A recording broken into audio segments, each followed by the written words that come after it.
Happy Friday. Glad to see you in here. Okay. All right.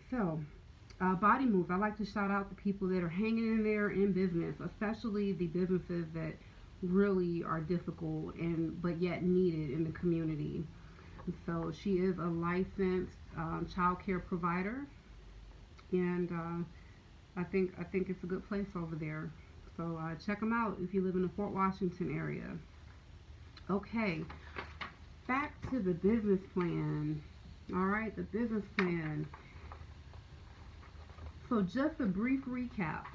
Yesterday we went over what constitutes an executive summary and what kind of information should be in the executive summary, which shouldn't be any more than about 2 pages.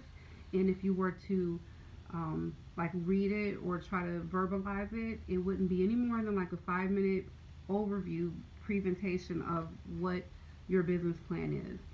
Okay. And then we went over general company description. And within that section, we talked about the mission statement, the company goals and objectives, the business philosophy, identifying your target market, identifying your company's strengths, core competencies, and officer or executive biographies.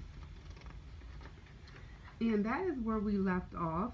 And so the next section is the products and services part. Okay? The products and services part is where you really get more in detail about what product and or services you are offering. In the case of my business plan, it was multifaceted. There were at least about, I believe, 6 businesses that I identified that I wanted to start up. And each one of them I broke down in a paragraph format on here to just describe what it was going to be. I also had the tagline. A tagline is something that you say that's kind of catchy. So, for instance, Peaceful Life Assisted Living, the tagline is "You deserve it." So basically, you deserve a peaceful life. And for Perfect Angels Learning Center, it's the perfect child care for you. All right. So I think that just giving a description of what you're going to be doing, what your services entail, and if it's multiple services, then you just have a little paragraph for each one so that people have a good idea of what it is. Keep in mind when you're doing your business plan, nobody knows your business plan better than you. And so, although you want to be concise, you don't want to be so brief that a person really doesn't know what you're talking about. They're really getting just a general idea, and you in your mind, you know exactly what you envision, but you have to make sure you understand that other people are not in your head. They don't know your business the way that you do. So describe it thoroughly enough that people have a really good idea of what it is that you're going to be offering.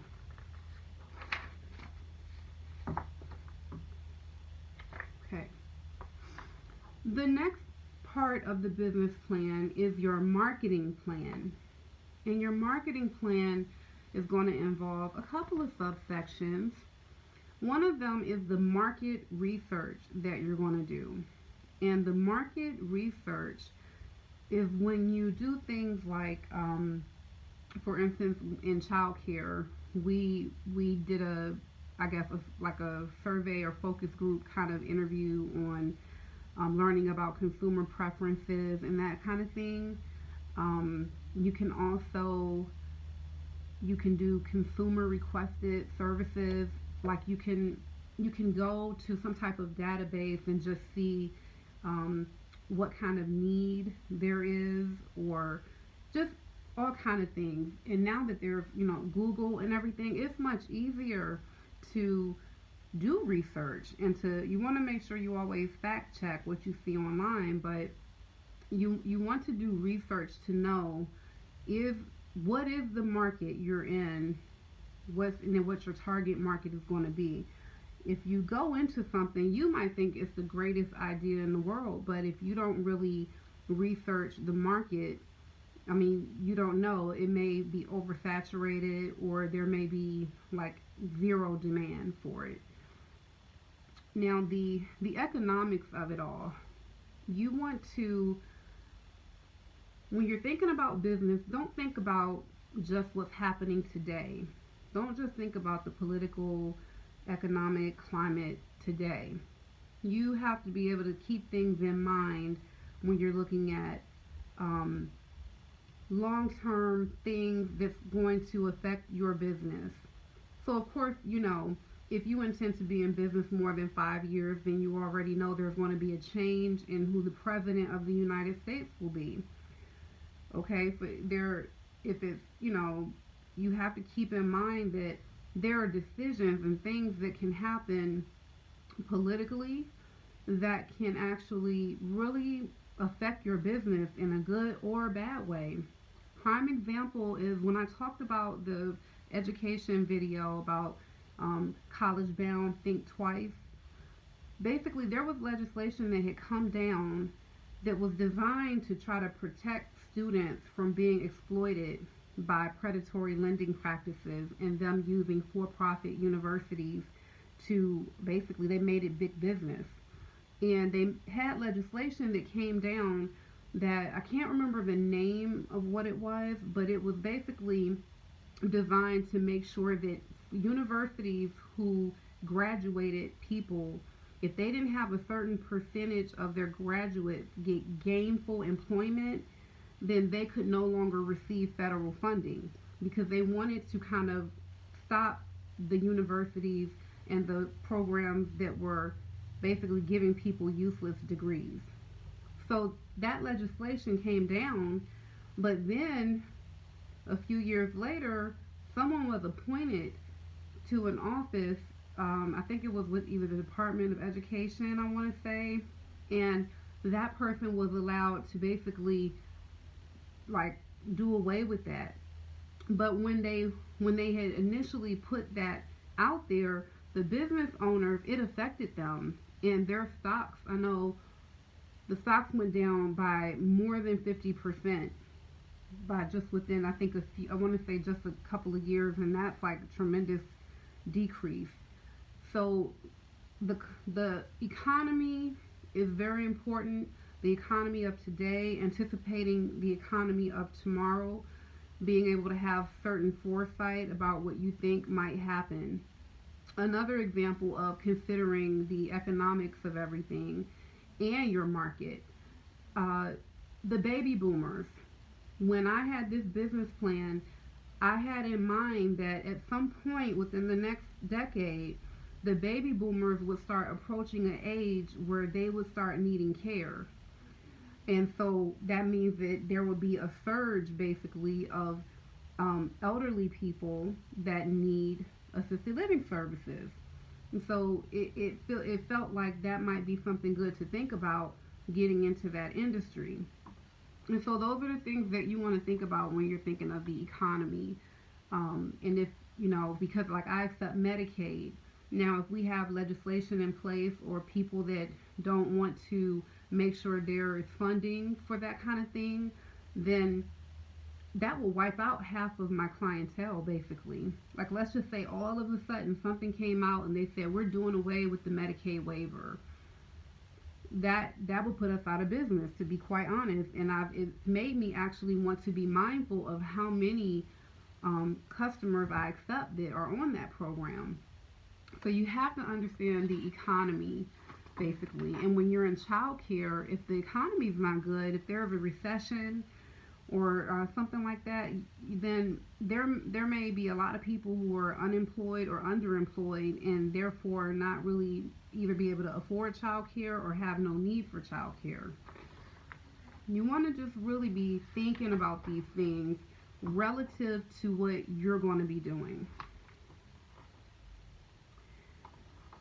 So the other thing you want to do concerning your marketing is create a demographic profile of your market. And that's just going to be, it can be bulleted points where you're going to put like, who's my target, what's the age of my target market, what's the socioeconomic status of my target market. You know, like, are they wealthy? Are they upper middle class, lower middle class? You know, those kind of things. Are you trying to appeal to males, females, transgender? I mean, what, there are all these things you have to think about now. You want to know the location. Is it as small as a county or just even a city? Or is it as big as international? And you want to know things like social class and occupation. So, are you looking for people that are unemployed, working class professionals, blue collar, that kind of thing. So, you want the person who's reading your business plan to know that you've thought about exactly who you are targeting. If you can't do that, that's a problem, because that means you're thinking that you have this service or this product that just you just have a feeling it's just going to pop. You just, if there's someone out there, someone's going to love it.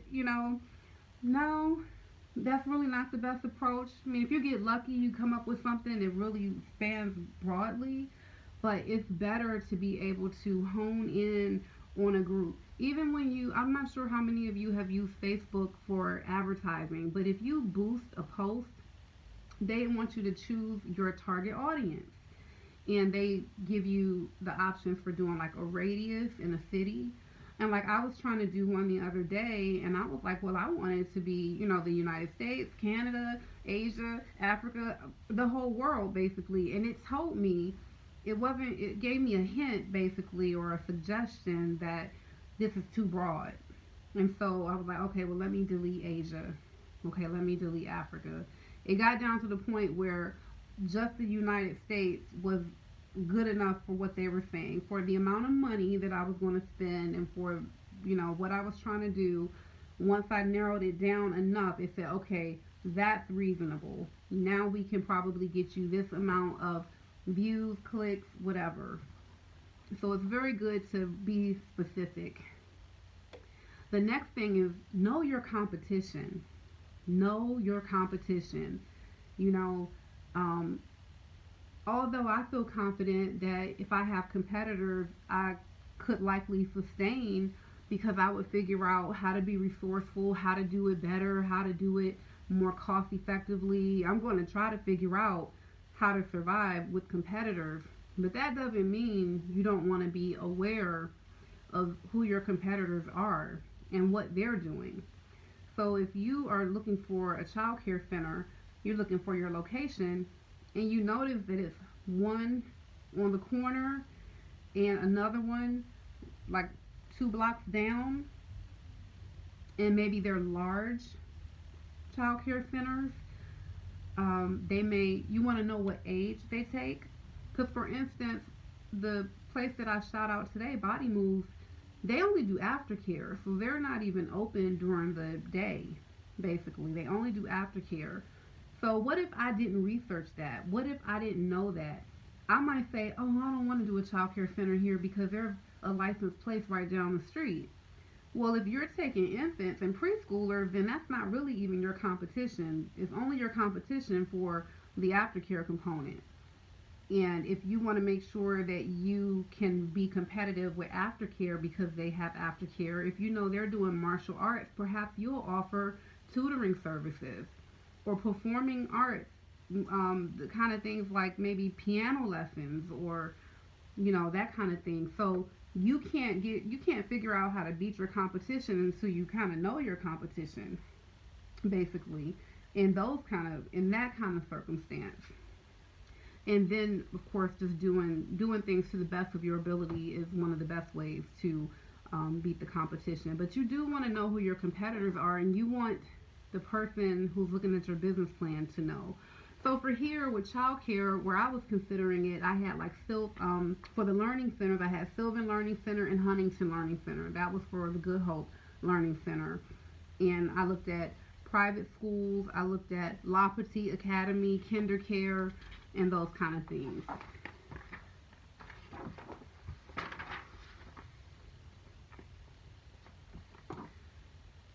So created a competitive analysis table. And I sure wish that I knew how to get fancy on here and have things pop up on the screen. I'm sure I'll get there one day. But I did a table basically called a competitive analysis. And I put in each column here, like the first column is the factor, which are products, price, quality, service. The second column says me, my business. The next column is a strength. Next column is weakness. The next column is competitor A. The next column is competitor B. And the next column is importance to customer. And so for each one, I just basically, for me, for products, in this part right here, I said, well, my products are going to be unique. I'm going to provide quality services that avoid the feeling of being institutionalized. Here I was speaking of peaceful life. I put that's a strength. My competitor, Morningside House, well, they're a premier assisted living. And the competitor, KinderCare, they offer quality child care. So I have to figure out how am I going to be competitive. And the importance to the customer, those things are very important. So it's hard for me to really explain the competitive analysis chart and if it's even something that you'll be interested in doing. But I like tables, I like charts because you can look at something and you can see kind of quickly like how things line up with each other. So for me, I felt like, I wanted to be, for my product, I said it would be unique. For my price, I said it would be below market to make accessible to various people. For the quality, I would say excellent, caring, qualified staff. That was before I actually got into business. I really felt like excellent, caring, qualified staff was going to be something that was unique, that I was going to make sure I figured out how to get those people. I was 25 years old when I did this, and I had not yet had one employee. So that part was very difficult, but that's what I was striving to do. And that's what was in my business plan. And so the service, I wanted it to be unprecedented and affordable. So I just basically listed it out, and that's a good way for you to compare things. The column goes all the way down. I address factors like reliability, stability, expertise, company reputation, location, appearance, sales method, credit policies, advertising, image. Look at all of those things. So the next subsection of the marketing part of the business plan, how are you going to promote your business? Promotion. Very important. If nobody's talking about your business, how are they going to know about you? What I see in some businesses that don't do well, that fail or are not thriving or are not reaching their full potential, they're not promoting their business.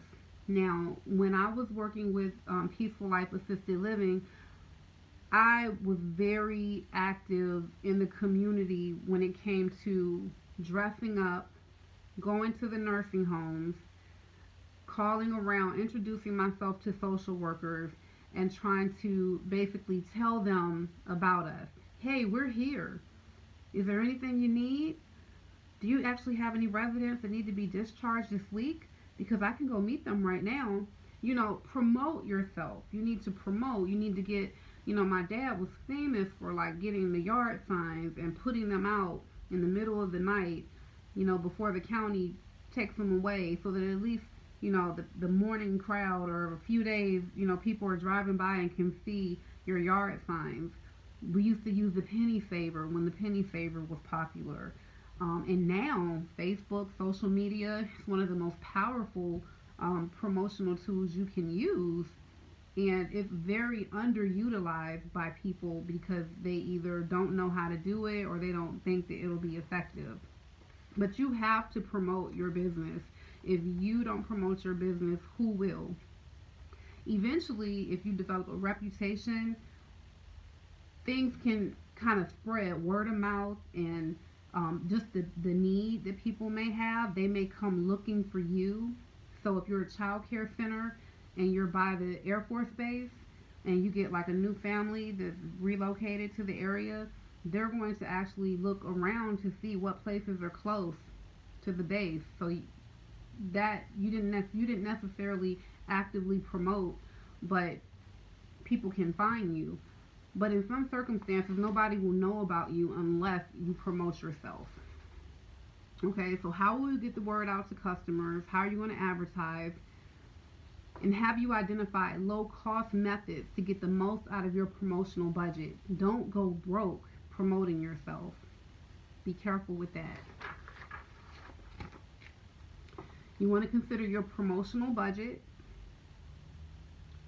So how much will you spend on these things?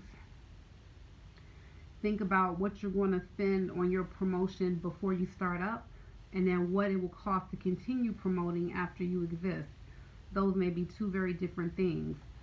You can imagine that the promotion of a new business, there'll be a lot more put into it than the promotion of a business that's already established, for the most part. If your business needs to be revived, then you may have to treat it like a grand opening. So you want to go over your pricing and make sure your pricing is competitive. One of the mistakes that I made was actually making my pricing just way too low to even survive at times. And you have to be careful. You want to be competitive, but the other thing is, be careful about thinking that everyone is looking for the lowest price. If you're looking for a certain market, remember the example I used yesterday. If you watch that video, the UFC gym is $99 a month. Planet Fitness is $9.99 a month. Planet Fitness wants the people that want to pay $9.99. UFC doesn't. They don't care if the $9.99 people preference. They don't want those people. And so sometimes people want to spend more because they feel like if something is too low a price, that the quality won't be there. And chances are they're right. And so be careful about how low you go. I have to consider that even with the bed and breakfast facilities that I have, because if you drop that price, like let's say your rooms are not getting booked, you have a lot of empty beds over the course of a week. I have to sometimes sit back and think, do I want to actually drop it down past $35 or $30 a night? Because if I go any lower than that, now I have to worry about, is it worth it, the time that has to be put in, the wear and tear, and also potentially the type of customers that you might attract if that's not what you want. Because there are, in the B&B industry, there is a certain type of customer at times that if the price is really low, you have to be very cautious. So you want to definitely consider your pricing, your location, and your distribution channels. And your distribution channels are like your sales forecast.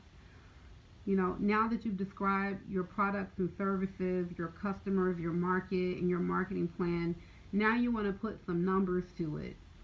And so you're going to be like basically setting the stage to introduce that you're starting to think about projections based on that. Okay, so all of this is marketing. This is all under marketing. The next section, and because we're a little beyond the 20-minute mark, I feel like we will have to continue with this tomorrow, because the next section will be the operational plan, and that has a couple of subsets to it. And definitely, let's see, you have management and organization, which is another portion. That's really just when you're listing who's doing what, who's holding what role. And personal financial statement, startup expense and capitalization, financial plan. Those things are going to be important. So I can really see this being maybe another, because if I stick to that 20-minute rule, I can see this being maybe 2 more videos. to really break this business plan apart. But if we do it right, it'll be worth it, I think, because had I not used the business plan template, those would have been things that I would have needed to think of to tell you about, because it's very important when you're starting a business, and this is all about business building basics. So I think we should spend some time with this and not rush through it. So with that said, we have 3 viewers. We've actually had up to, like, I think 10 was our highest point this evening. And I want to open it up for Q&A and say hello to everybody. Haley, Sean, Nico, Big Tony, Michelle, Anthony, Sis, Majesty. Let's see. We have Brittany on there. You know Derek is there. Mark Cofield. So we had a lot of people stop through. I'm not sure who's still watching, but let's go ahead with the questions that you all have. There can be questions about the components of the business plan that we went over this evening, which are your products and your services and your marketing plan. Or, you know, you can always ask about any of the other videos, topics that we've gone over, or just any kind of question that's related to business.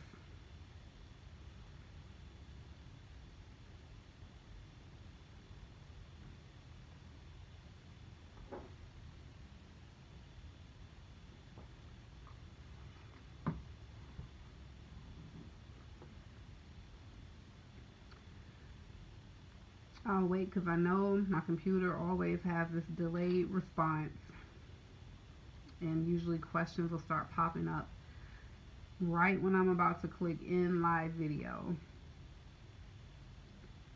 Hey, any questions here, LeSean, about marketing? I know you just went, or you watched a seminar about marketing and branding yesterday, I think.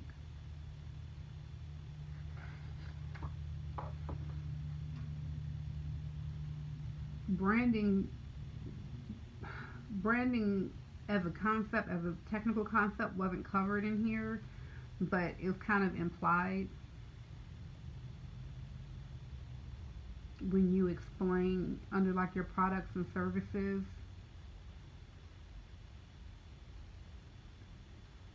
I have quite a few people peeking in here.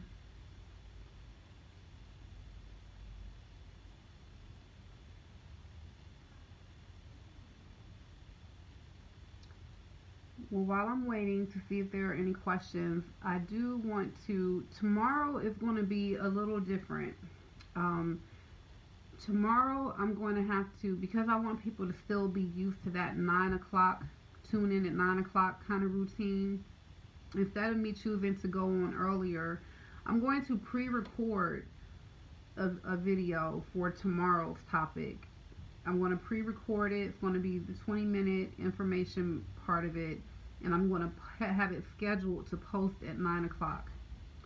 And before I decided to do this 30-day Boss Up Challenge, I did have a engagement that I have tomorrow with a good friend. So it's going to be from 6 to 10 p.m. So what I considered doing was having the video post at 9 o'clock automatically, and then maybe sneak away, you know, while I'm in the venue, kind of go off and excuse myself, and then check in with you guys.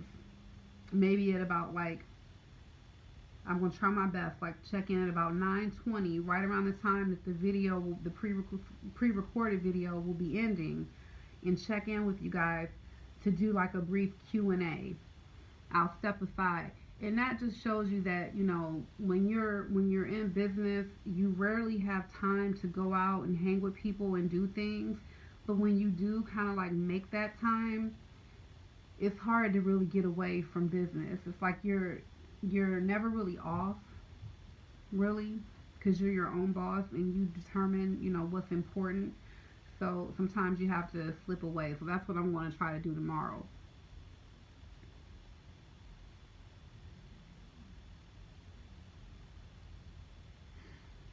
So how much would I invest? It depends on the industry. It depends on what level I am. If it's my first time starting a business and I'm low on funds, then it depends on the industry. So when I started out for assisted living, okay, you just tuned in. You weren't here earlier when I talked about I would actually we use the penny saver, but what was the most effective is when I would dress up and I would physically show up at the nursing homes, introduce myself to the social workers, and try to become known, a known face that would routinely go around and ask if there were any people that needed services. That was one of the most effective things that I did to get residents. And I used to have a lot of other owners always saying, well, how do you get your residents? Because people will start up a business, they get through that part of it, but they don't know how to get the customers. That was never a problem for me for assisted living. Um, and then, so I think like the county, and then when you get contracts with the government, sometimes you end up being on like lists of approved providers, so that always helps. For childcare, we in the beginning, I didn't do an open house because the I didn't do an open house for the home daycare, and I think I used a penny saver.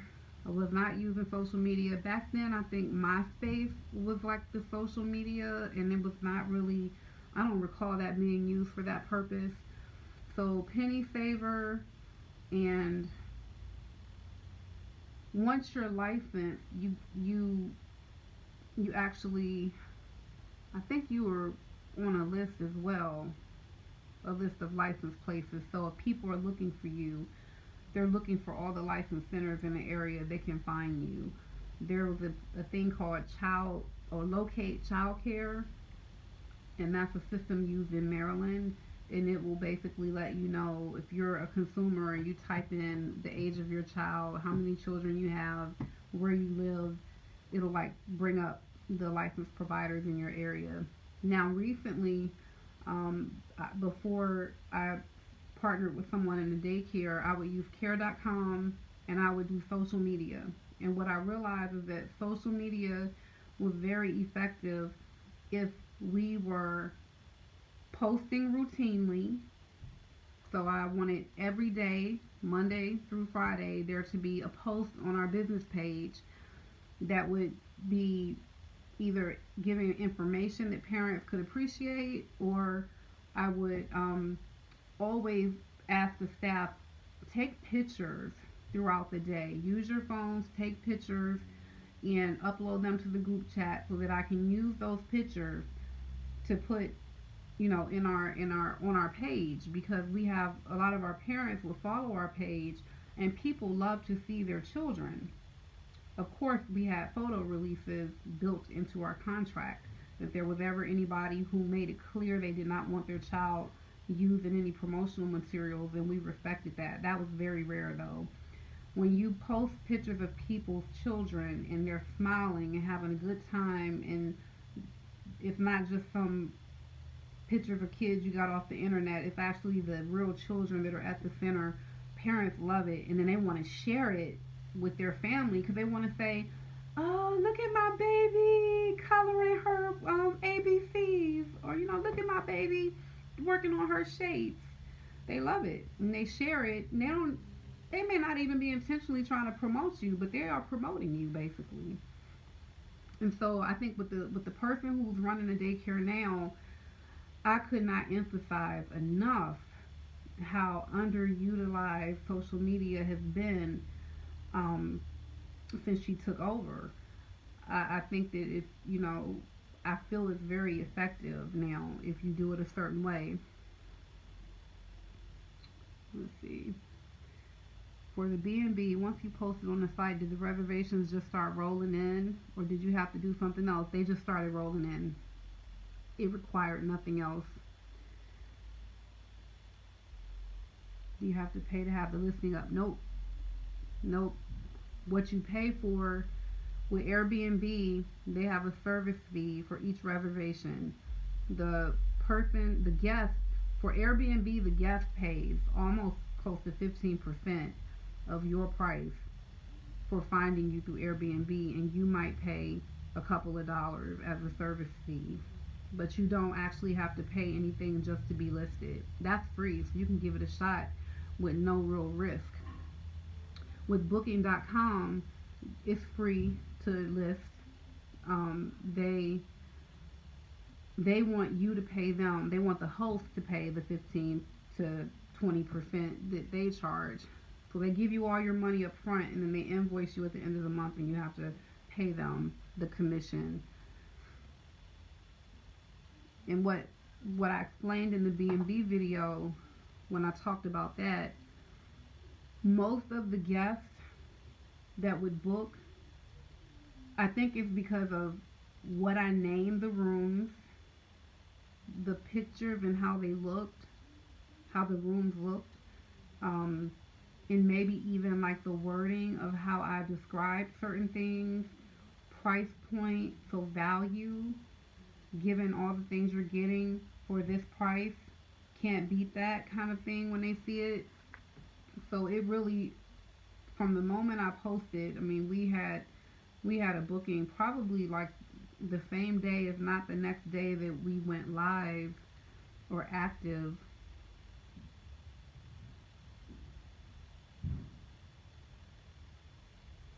How do you qualify your clients? When you say qualify, you mean like agree to provide services to them?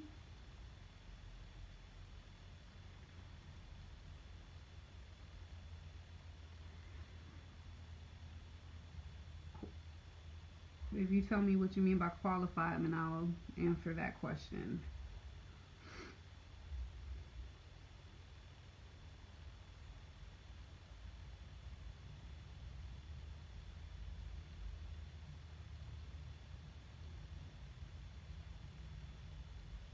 I think I'll take a shot at answering the question, what I think you might be asking, while I wait for you to actually clarify.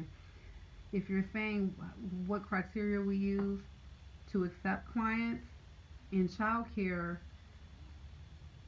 we I don't know that you're really, you can turn people away, but I don't know that we've ever turned a child away. Um, and you're not allowed to turn special needs children away. You have to be very careful if you do that. You have to show that you have demonstrated you were trying to accommodate the family. So for children in childcare, there's really nothing that we use to say they couldn't come, of course, except for what was within regulation. So if someone came and their baby was only 4 weeks old, we can't take them until they're 6 weeks. And we can't take anyone older than, I think, age 12, just to make sure they can pay. So if they're Medicaid waiver, then they come to you through a caseworker, and they've already gone through the stringent financial process to even get approved for the Medicaid waiver, which used to be like almost a 5 to 6 year waiting list. So you know that the people under the Medicaid waiver, the state is paying you the bulk of what you're getting, and they pay a copay. And you know they have that money because it was factored into their monthly income. So they're supposed to pay you, and they are left with a very small allowance that the state allows them to have. If it's a private pay person, we we really don't do any kind of like credit check unless they're trying to apply for our low income program. Then I want to see, you know, their social security income and proof of that. But generally, we don't screen for finances.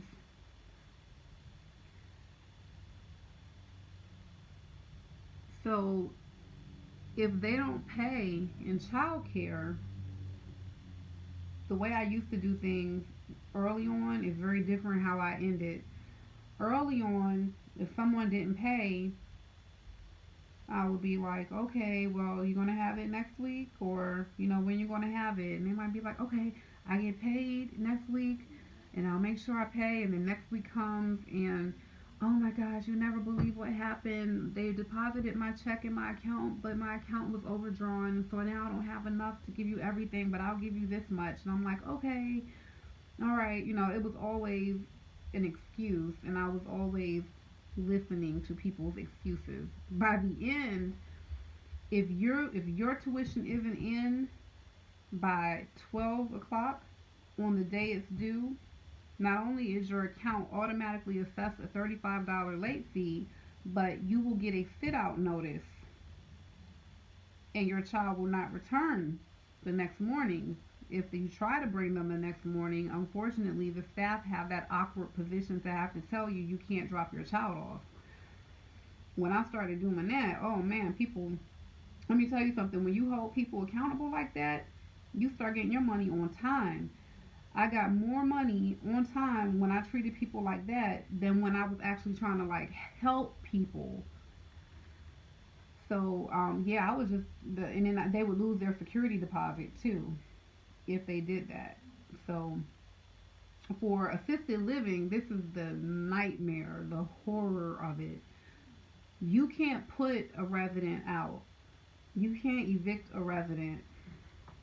We're bound by the same laws as a nursing home.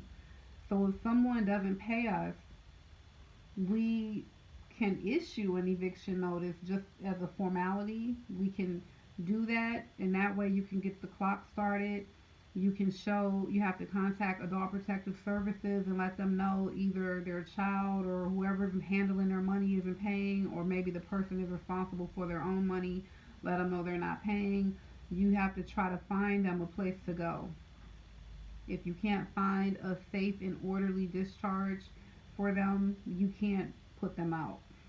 And that means you get stuck with people. We've gotten stuck with quite a few people. We've had people for months that we didn't receive payment for, or full payment for. That is very difficult. Can you imagine? Nursing homes are like that too.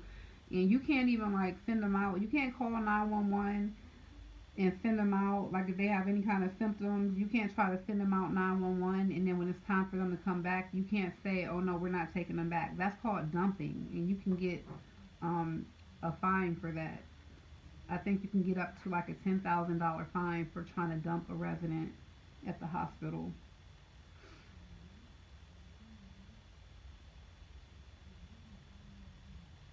Assisted living is, boy, it's a beast. I was just talking to someone today about how challenging assisted living is, and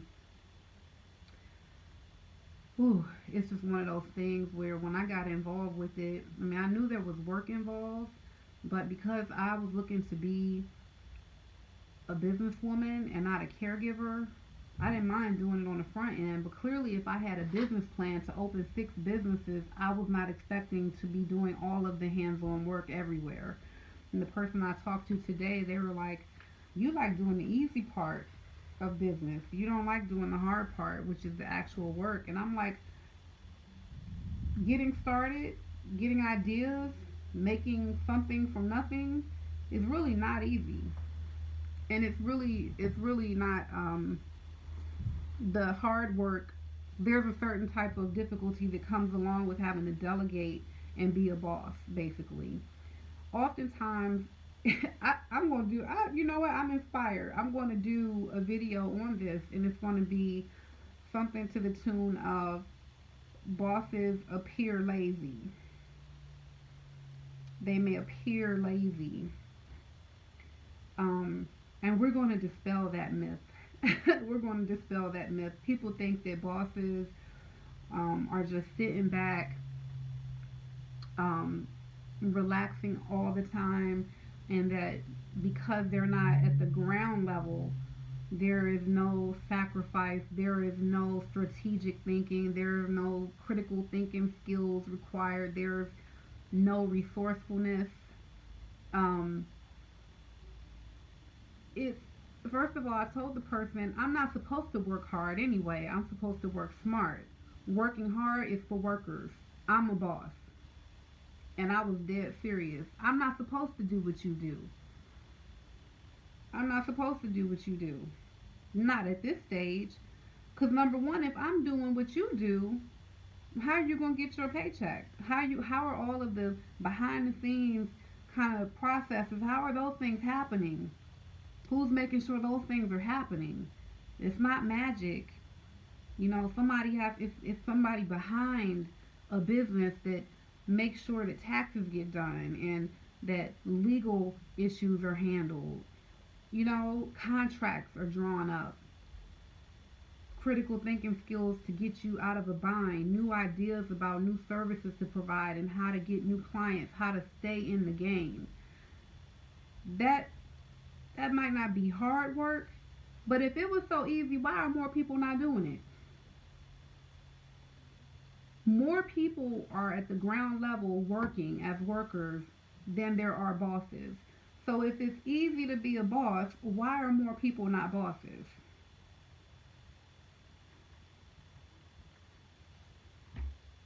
You know, I people get to talking like that. I could talk, like I said, I could do a video on that and dispel the myth about bosses being lazy. I know there were people who worked with me at various levels of the company who probably thought I was like sitting up on a pedestal high and mighty, barking orders down to the mere mortals.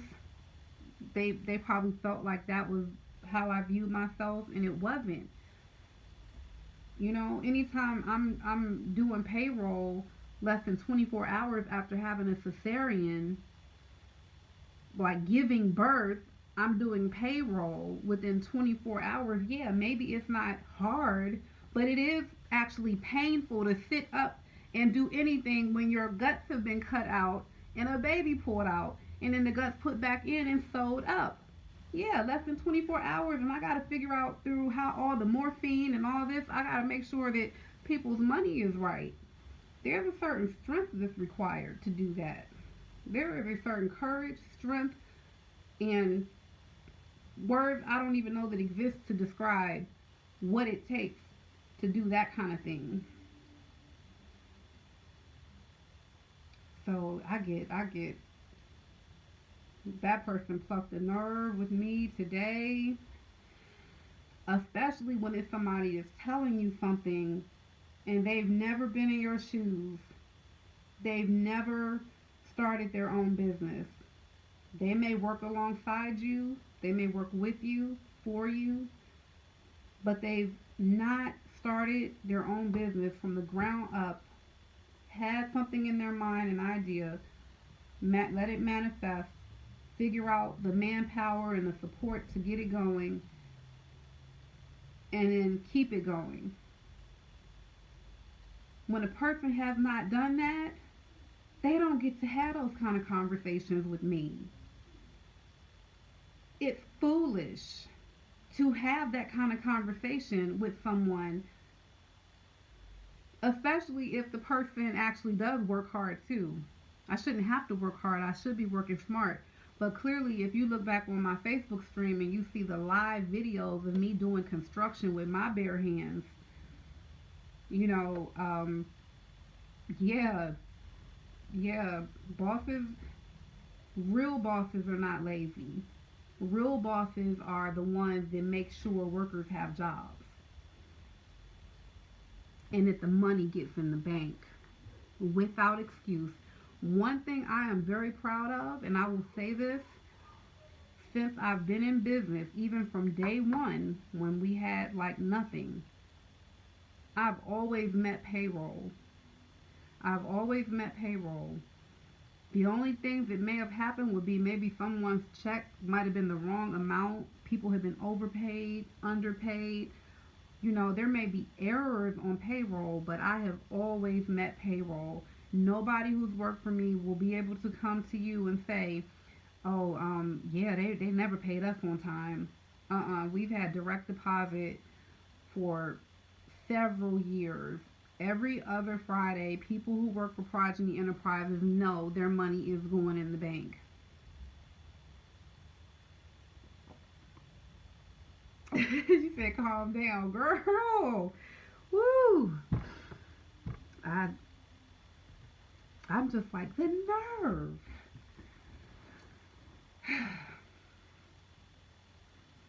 I mean, like Bill Gates. I'm sure at some point Bill Gates was working hard. But should Bill Gates still be working hard? Should he? Is he not a boss? Is he not brilliant? Is he not a genius? Because now he's to the point where he doesn't really have to do very much. Yeah, miss payroll. Miss payroll. If I miss payroll, people won't people won't show up. Very few people that I know would hang in there if I had an excuse. Now, people come to me with excuses all the time. There have been times I've had to borrow money from, I would have to scrape together money from like my mother, my father, my sister, of course, take myself off of payroll, um, just to make sure that employees got paid. I always made sure, even if I didn't pay one of my mortgages, I would hold off on that, make sure people got paid, and figure out how to get caught up with that later. And generally, I always will get caught up, but can't miss payroll. Bosses figure it out. Bosses figure out how to keep the money in the bank, and then they get to a point where they realize that maybe they need to make some changes.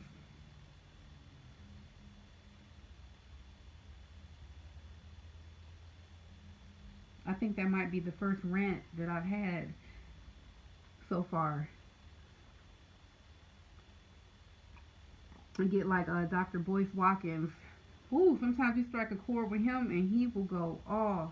One time he like banged on the desk and you could just see like the camera kind of shake.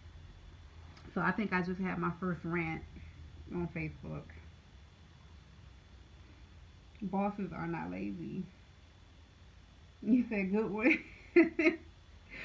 Bosses are not lazy. I'm telling you, I can't explain how difficult it is to. There have been times where I could work physically all day long. I could be on my feet, lifting boxes. I'm strong. I'm a very strong person, physically.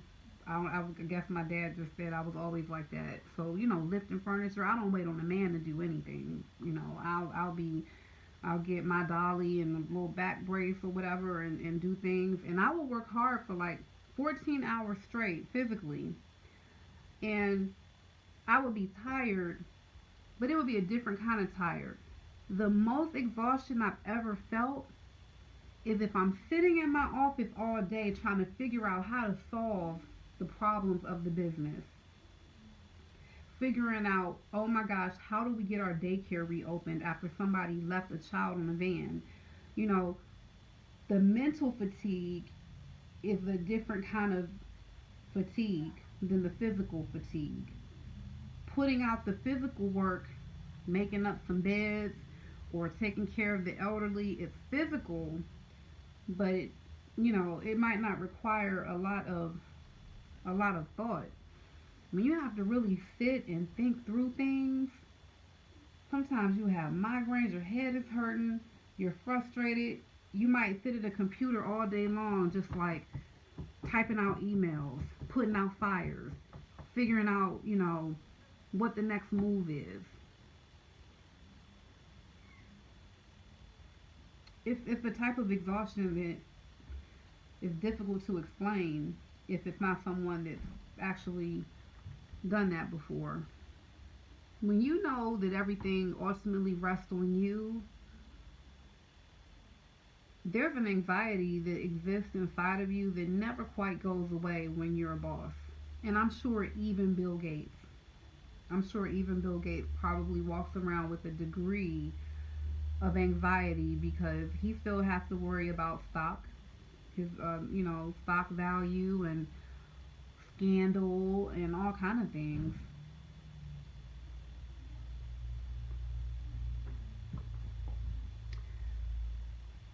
So, business plan. The goal for tonight, and I hope that you all met your goal yesterday. I set a goal for you all yesterday, which was to do the first part of the business plan. Skip over executive summary, but do the general company description. I'm hoping that you all took a stab at it and got your thoughts down on paper for the first business you're thinking about. Because tonight, I want you to do a description of the products and or services that you intend to provide.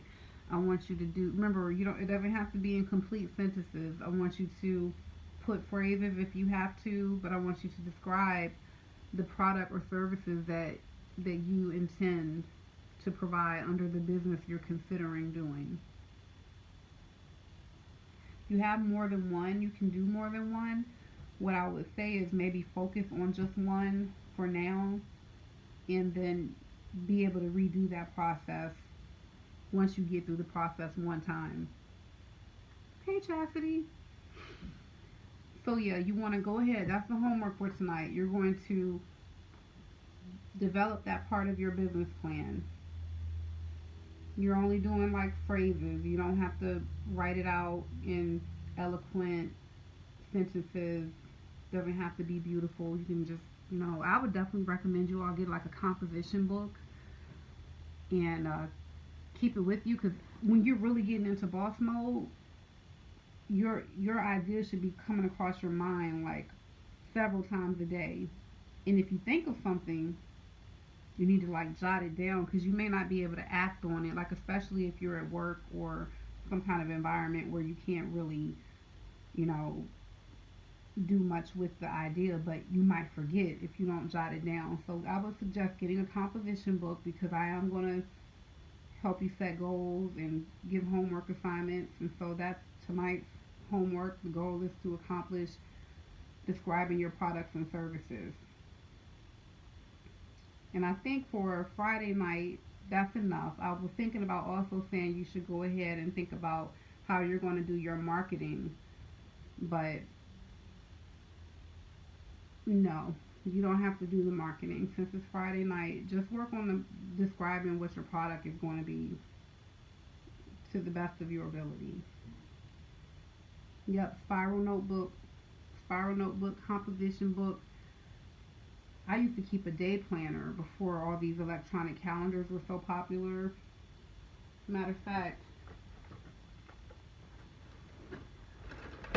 I just actually switched over to using electronic calendars, but this was my day planner. So each page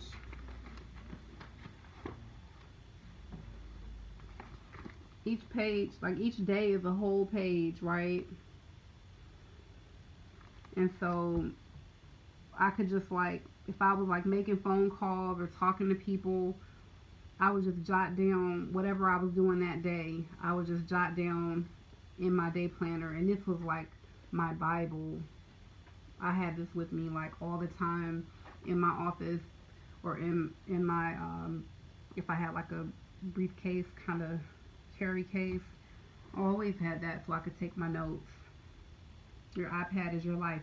Oh, guess what, y'all? Let me show y'all. I'm excited, and you should be excited too, because our videos are going to get a little more fancy. Let me show you.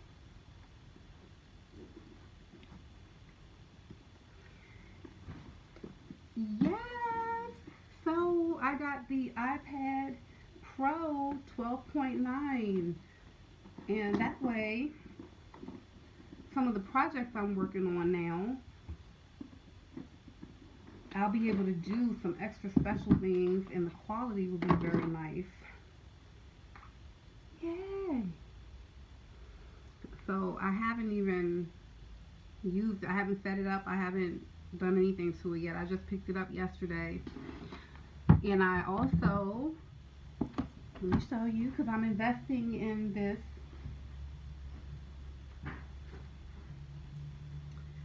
So all of these things, I ordered a new tripod, because for those of you that have been tuning in, you see that I was having like problems with the tripod holding my phone. just sound quality issues. So I got a tripod for the phone.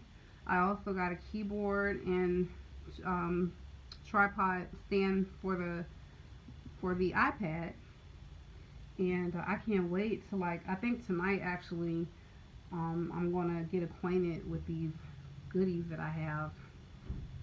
And I've definitely kept my receipt because I'm going to write these things off on my taxes, of course, like we discussed in that video.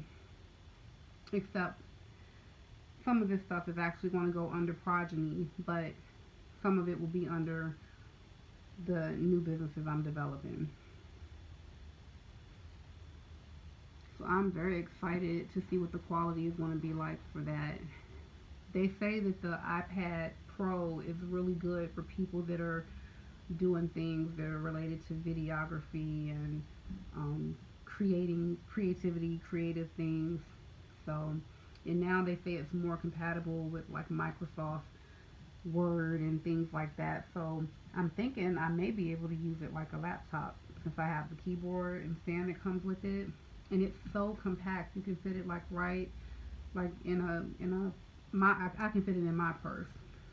It's definitely nice. I can't wait to use it.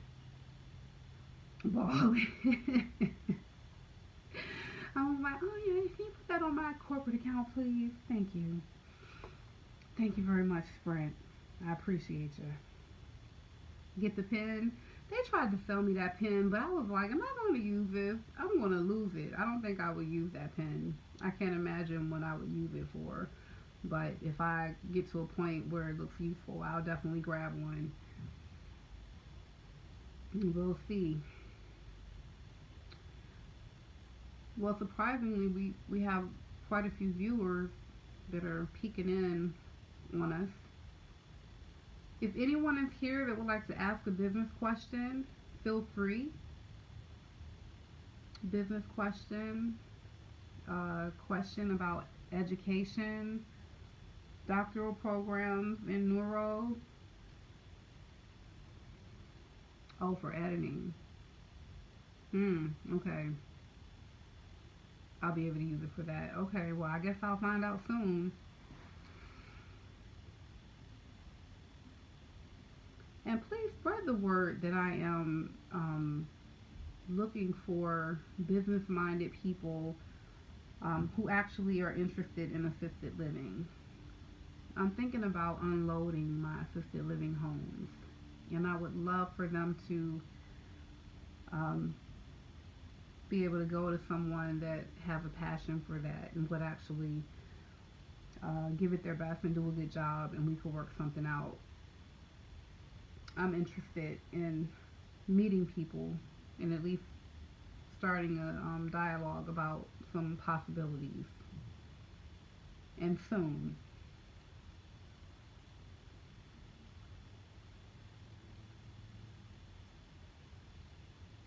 So yeah, business giving, pretty much considering giving another business away. You offer soil samples for free. What's a soil sample? You mean you'll like take a sample of their soil and let them know if it's quality enough to have like good growth for grass and shrubs and the kind of things they would want in their yard?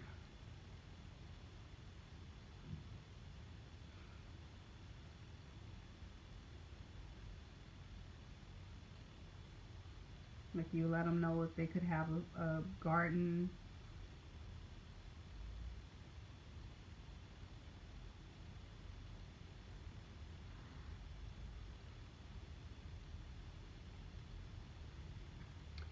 I'm wondering if Barbara is going to check in. I know Barbara, she ended up coming, Derek. She came, Derek and LeSean, if you're still there. She came last night, right after we got off the chat, and she must have went back and watched the video because she started commenting on it.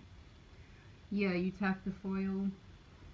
Yeah, because some people's soil is like clayish, and they might like expect you to work a miracle, and you can't really do much. You would have to actually bring in a lot of like I guess field dirt or whatever and like build it up and then put the topsoil and turn it over, and it could take like at least 2 years or more, right, to kind of like get the soil where it needs to be to grow things.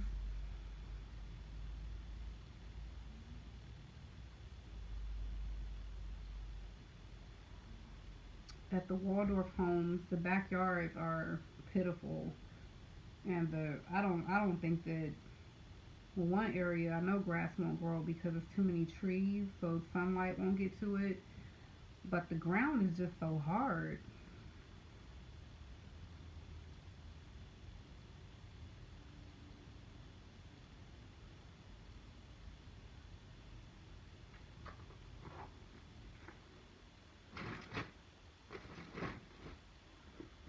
Well, since it's Friday night, if you all don't have anything to do, whoever's still hanging in here, Captain Marvel I thought was pretty good. Captain Marvel was it wasn't the best movie I've ever seen, but I like the message. I like the message of Captain Marvel, and also I meant to actually acknowledge the victims of the shooting today in, what was it, New Zealand? New Zealand. Um, I'm like, what is going on? What is going on in the world? Like, you know, you got the plane crash. That was real sad. You know, and because of the phones now and this whole live stream ability, sometimes I feel like we're just too in touch with people, too intimate with people. You just get to see a lot more now. I mean, you're you're on a plane and it's going down and you're recording it and you can hear babies crying and everything, and it was just so, I don't want to say graphic, but it was just, I don't like the fact that people can use the live stream and use the technology in ways that is just disturbing. I don't like that. And I when people who post crazy stuff on their timelines, that's like the only reason that I would block somebody or unfriend somebody at this stage in my life, because I don't really care about really anything else. But if you posting crazy things on your timeline that are just disgusting, you know, that's a sure way to get unfriended or blocked. But I don't want to see that. I don't even want to I really don't even want to hear about it. I'm a person, I don't like to watch the news because there's never any good news on the news. And every time I'm sitting in the lobby waiting for my children while they're doing their karate, I'm just sitting there and I'm like, is there anywhere else? I'm about to go in my car. Like, can I sit anywhere else? I don't want to see this. They have a TV in the lobby and it's always something. I think when I was there on Wednesday, they talked about somewhere down the street, they should had a video of two guys stealing the ATM machine from the 7-Eleven. Then I heard something a while ago about they found a little girl in a suitcase, and apparently her mother had, I don't know if her mother was responsible for her death, but apparently it was the mother that put the little girl's dead body in a suitcase. And by the time they found her, they was like she wasn't even recognizable. What is wrong with people? You know, I have real problems with that. That kind of stuff makes me have difficulty sleeping at night. And I'm the kind of person I'll like maybe even cry over stuff like that. I might not know the people, but you just feel, I'm an empath, and so I absorb energy from people.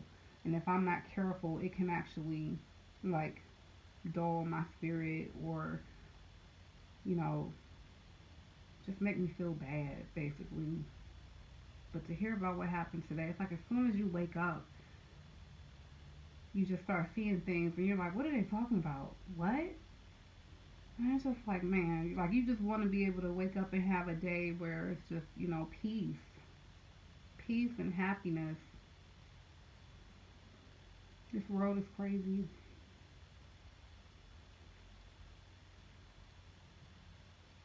Well, clearly the business talk is over. So I'm going to let you all go unless you all have anything else you all would like to discuss.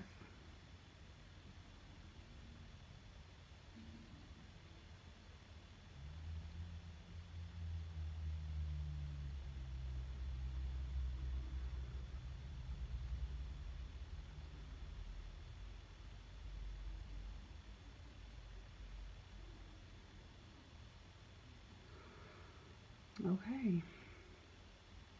Derek, you know what I'm waiting for. You know I don't make moves until you call it. There you go. All right. I got the good night from Derek. I know my work is done here. All right. You guys boss up. Try to meet your goals and enjoy your evening. Be safe if you go out tonight.